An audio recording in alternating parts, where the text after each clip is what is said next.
Welcome to the Hair Transplant Podcast, where we're going to be covering in a series of episodes everything you need to know about having a hair transplant. We're going to be covering the do's and don'ts with the hair guru himself, Mr. Tony Owen, who's the MD and owner of Hair Transplant Solutions. So without further ado, we're going to kick off episode 1, which is going to look at how Hair Transplant Solutions came to be, which is a fascinating story. Okay, so for any listeners who don't know you, can you give us a little bit more on how this all came to be? I mean, I know you've got a very strong and colourful background in hairdressing, but how did you actually make that jump from being in hairdressing to actually setting up a hair transplant business? Okay.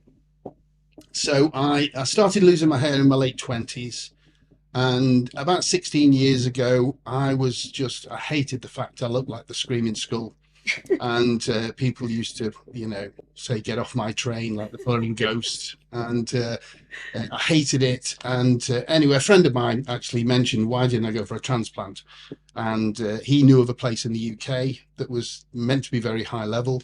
I gave him a call, went for an interview in Rodney Street in Liverpool, did the consultation. Now, the consultation was quite interesting because I knew nothing about hair transplants. And while we were discussing it, he seemed to want to know more about what my budget was rather than how much it would cost me to do it.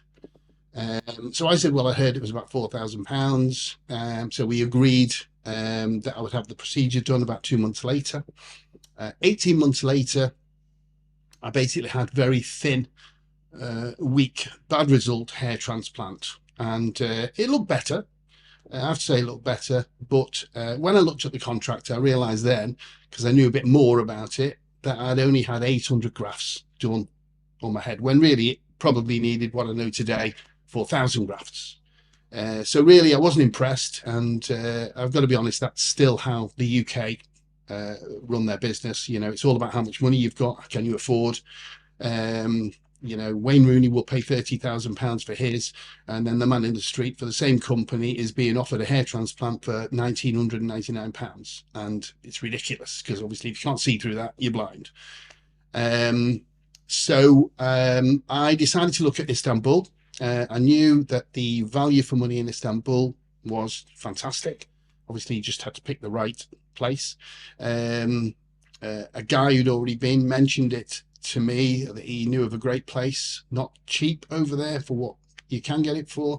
So I went along and I paid £2,600. Great experience, very professional. I was there for 2 days. So obviously the procedure was on the first day, or the second day after landing, first day after landing, should I say, and all done. So it was a 2-night stay, £2,600. And I got 3,200 grafts, which was enough to finish the job off. Mm-hmm. And this was 12 years ago this June. While I was having it done, I must admit, there was a lot of inspiration there, thinking, my God, and I looked into it. I thought there's no hairdressers actually involved in the hair transplant business, actually showing people the way forward, recommending them to what they can get. And again, thinking about the possibility of my background being very strong in hairdressing, especially men's, creating hairlines for men, giving them guidelines to what they can have based on muscle movement, facial structure, etc. Obviously, I'm saying that now. I wasn't thinking that then because I didn't understand about facial structures, but I was thinking about all the possibilities. So I came home. This is obviously about 11 and a half years ago, and thought, well, I'm going to create a business. I started a website. Now, the website really wasn't getting anywhere except for local people. So I would have friends of mine coming into the shop, and I'd run through some information with them about it. And for the first couple of years, 2 or 3 years, we were only doing about 5 or 6 hair transplants a year, which was good. But then I decided to come over to Istanbul to interview. I did about 3 weeks. I interviewed about 60 clinics. I looked on the internet to check who were all the high profile people, who were the best. And I interviewed like daily. I was going out, I hired a driver. It's quite cheap over there. So I was literally going each day and spending a couple of hours in each place, Fantastic. Interviewing them, understanding how they work. And a lot of it I was really not impressed with. Within that, I came across Clinic Anna, who I've worked for ever since. And luckily, my choice and my decision was a good one, because obviously you just never know whether these people are lying. And, you know, it isn't true. But I could see with a lot of the other places, some of the results were just horrendous. The places were dirty, and I just wasn't impressed. I thought it's quite unprofessional. Whereas Clinic Anna, high tech, very modern, 3 doctors own it, passionate about hair transplants, passionate about what they do, not just making money, but passionate about getting the results and giving people what they want. And I've worked with Clinic Anna ever since. I created the chaperone service. At that point, at first I was charging £500, because obviously it was costly. And I thought, well, if I'm only taking a couple of people, I've got to cover my costs. And very quickly I realized not everybody was coming to me for the £500. So I reduced it to 170. I thought, if I reduce it to a realistic price of 170 quid, which isn't even a good night out, then I think people will come. Yeah. And they did, in droves. And obviously now, if you look on Google or Trustpilot and look at my reviews, I only have 5-star reviews for what I do.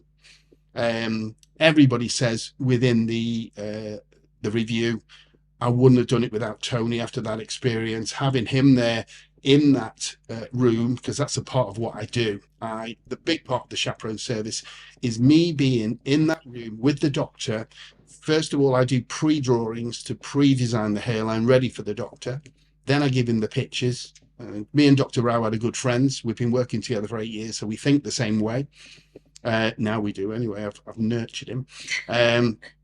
So when I'm in the room and he draws the hairline, then it's up to me to look at the person and decide, you know, is it right? Do we need it slightly more V-shaped because of the V-shaped muscles? Do we need it slightly straighter, more angular, straighter, more round? So all these things are based on hairdressing background. So I'm looking at that person and thinking, this needs to be slightly dropped at the front because he's going to look so cool with a V-shaped hairline, or whichever. Because everybody's face changes. Some people, you know, have got bulging bones at the front of the head. So we've got to try the best way to manufacture that hairline to make this person look so much better than they've ever looked, which is what we do. Since then, I've probably done over 2,000 hair transplants. I've only got 5-star reviews.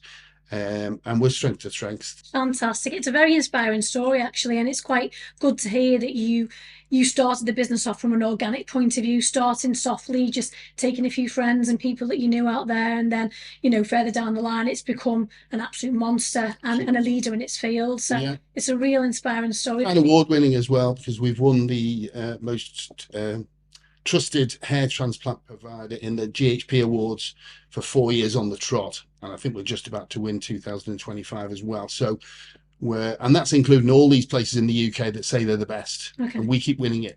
Thanks for watching today's episode. If you like what you've heard, please do like and share below, and also put some comments up and we'll come back to you. Thank you.